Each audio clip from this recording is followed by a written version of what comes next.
Hi, welcome to Blue Prism tutorials. My name is Amir.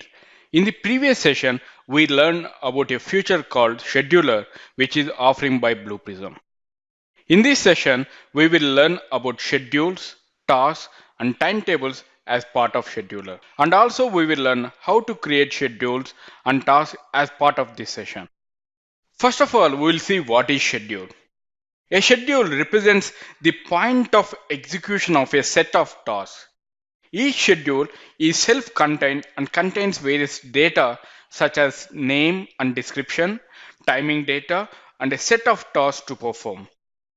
Schedules are created on the scheduler section under control room. A schedule can be configured to run once or be repeated at minutely, hourly, daily, weekly, monthly, or yearly intervals. Calendar can be employed to cause the schedule to run only on working days, skipping the specific certain weekdays and or public holidays. Let me switch to Blue Prism Virtual Workforce. Let me navigate to Control Room. Under Control Room, we are having Scheduler. Under Schedule, we are having Schedules. Over here, what we are going to do, as part of this, that now we are going to create a new schedule. What is main agenda of this session is, if you go to the studio, we are having the default over here. If you see, I'm having a student process. What I want to do, let me go to my database over there, which I have been connected. Let me see right now.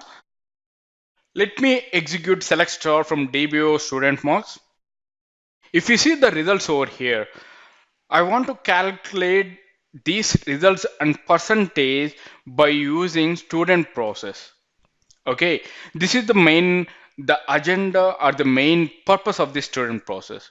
But what I have to do, I want to schedule it based on the schedule that I want to process these records. I'm going to control room. Over there, I'm going to navigate to control room, and under that we'll have the schedules. So I want to make a schedule. I want to run the process from using schedules. How can I go ahead and create a new schedule over here? Right click on the schedules and create new schedule. I'm just giving the name over here. What is the name of that?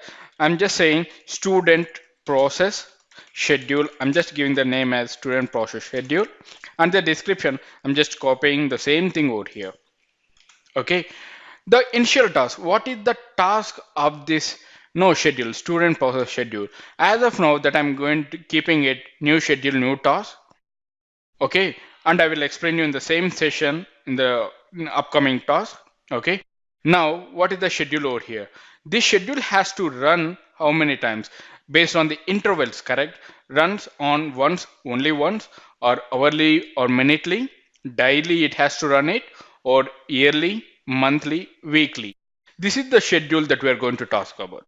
And then when it has to start this schedule, based on the time we have to given over here. If you see over here, starts on Sunday 27 August, this is the calendar date, and time it has been given as 855 hours PM, right?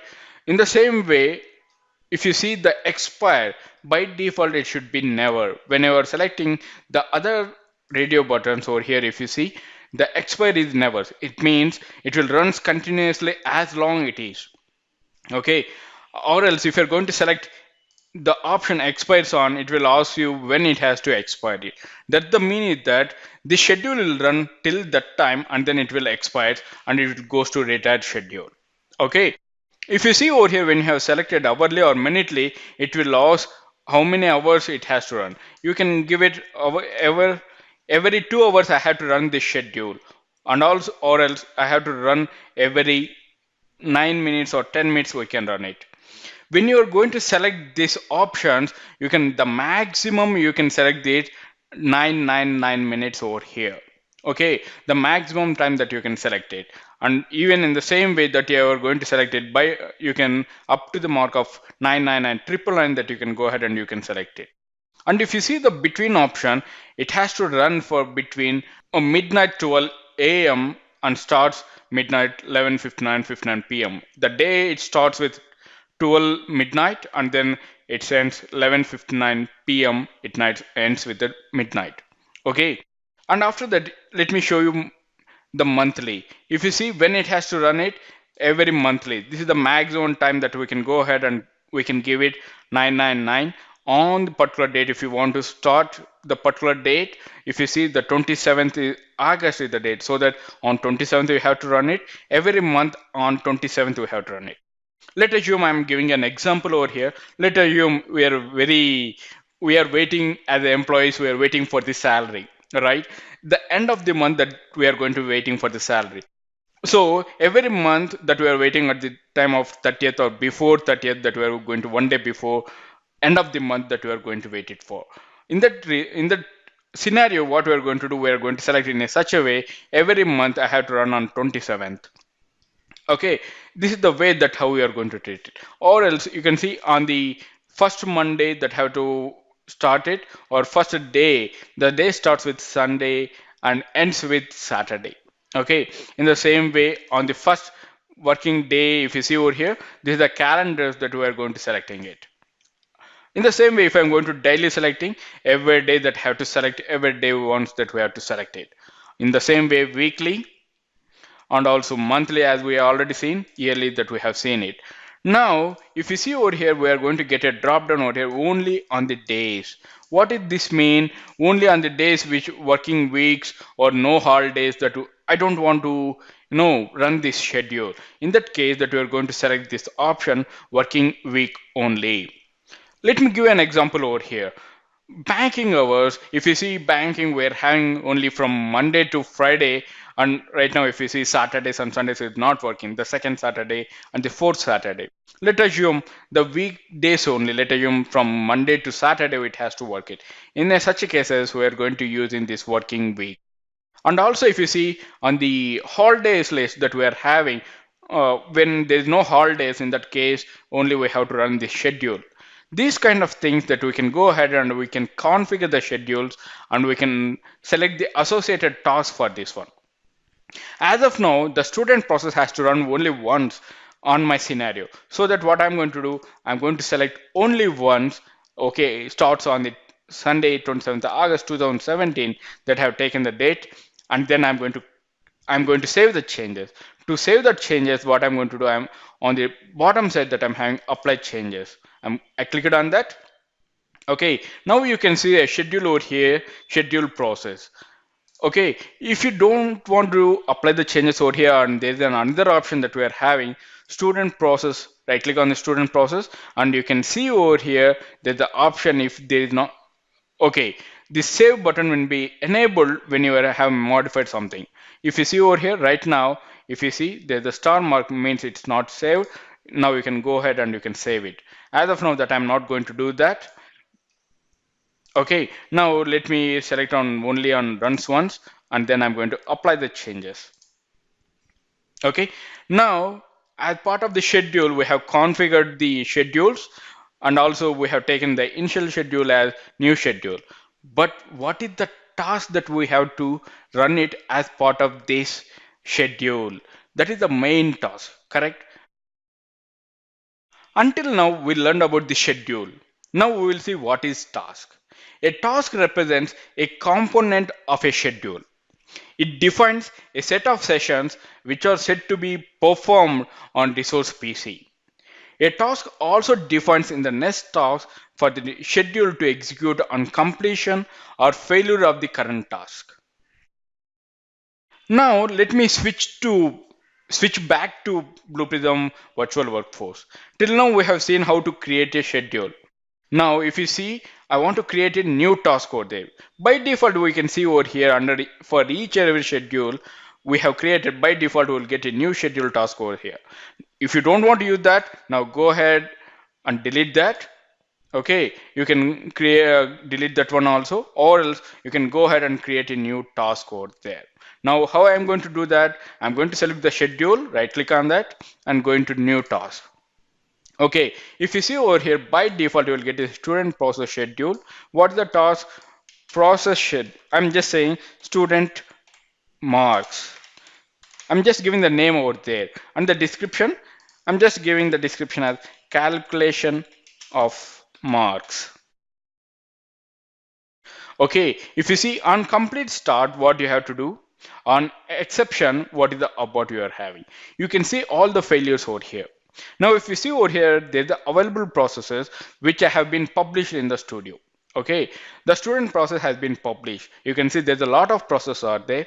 On the right hand side, you can see the available resources also over there. This is my PC which I'm having, which is online, right? Now, what I have to do, I want to process it by using the schedules in the new task, right? Let's assume now I'm going to drag the student process on my resources. Now you can see the scheduled sessions over there with the student with the process name student process and the resource name is the PC of which one. Okay. Now what I'm going to do, I'm going to apply the changes. Okay. Now if you see over here, let me go back to my schedule. And if you see the initial task that I'm going to select it over here at the student process schedule, which just now we have saved it, right? Now let me go back and let me save the changes. Until now, we have seen how to create a schedule and also how to create a new task and how can we assign this new task to the schedule, correct? Now, if you see the things are already up to the mark, we have done what are the required things, we have done all the things to run our schedule and to run our process by using the schedule. Now, let me go to my timetables over here. Okay, if you see the timetables over here, what are the things are there? What are the schedules I have made it right now? If you see timetables, I have scheduled the student process as of now. We can see all these things over here. Okay, this is my timetable, which are the view of the schedules which are set up to run in future. Right now, if you see, that is the 8:55, 53 that had to run it. But don't mind, but there's no problem. Right now, I'm going to run it only once. That's the reason we can go ahead and we can run it. Okay, now keep an eye on the session management also. Why? Because if you are going to run this schedule, okay, there is a session management, there is going to be creating a session management over here. Now, if you see, forget about all these things, whatever we are having as of now. Okay, let me go ahead, let me create, select only scheduler. I'm going to selecting a scheduler. This is the previous scheduler. Just forget about all these things. If you see the IDs over here, there's the new IDs 2405958. This is the IDs which have been created. Now, if there is a new ID is coming, then we have to we can check it out over here. And also there's the alerts that have given it on the top of that one. You will get a alerts over here. And also you can find the resources over here. Resources, PCs. You can find out number of sessions are available. This is one of the way how we are going to tracking our schedules. We want to know, right, our schedule is working fine or not. In that way that we are going to check it out one of the processes there, we can check it out in session management. Another one we can see in the recent activity also. We can check it out what are the things are there, what are the activities are going on over here, we can check it out. Okay, this is the second way that we can check it out. So so that based on that we can say that our schedule is working fine or not. There is another way also. See, if you see the task is the student process, correct? That the process which what it is going to do, it is going to be updating in my table, right? In my database, if you see, select star from dbo dot student mouse, you can see all the results are null and the percentage is also null. When I'm going to run this schedules based on that, so it will update the records in my DB. Okay, these are the three ways that we can check it out so that my schedule is working fine or not. Now, what I'm going to do, I'm going to right click on that. If you see only runs once I have given it, so that what I'm going to do, I'm going to right click on the students process schedule and then I'm going to click on run. So let me go to session management and you can see today over here. Let me select the scheduler. You can see automatically we will get a new student process over here. What is the ID? We can see 60 as an ID, student process, this is scheduler, and then it has been completed. Completed successfully. And we can see there's no sessions over here and the recent activity. We can see all the activities over here. I just given, okay, 2017 that I've given it. Now let me go to change this date over here to check it out. The date is 27 August, right? 2017. Now you can see the IDs over here. Okay, let me refresh it. Now if you see over here, the student schedule just now 9/7, that the time which has been executed, that we can see the recent activity over here and in the server details. Let me see the start date, the end date, how much time it has been taken, almost or 10 seconds it has been taken to complete it. Now you can go ahead and you can see the view log over here. You can see the student log, what are the logs that has been completed. All the logs you can see over here in the marks has completed, what are the steps has been executed, all the things we can see over here. And also we can see the view schedule over here. So what is the schedule that has been configured, and we can see all the things over here. If you see the recent activities, all the things has been changed. Now if you want to apply the changes, you can go ahead and simply you can go ahead and you can save the changes, right? This is the way that we have seen it, right? One thing is that the session that you have been session management, you have seen it how it is processing. Another one, recent activity, we have seen how it is going to be processing, right? There's another way, the third way, that is that these are the results. As of now, these results are being null. Now let me go ahead and let me execute that. Now you can see all the roll number 1 to 10, all the things has been, all the student marks has been calculated and the result has been updated. So we can say that the student process has been executed successfully from the schedule process, from the schedules. Okay, these are all the things that we can see as of now.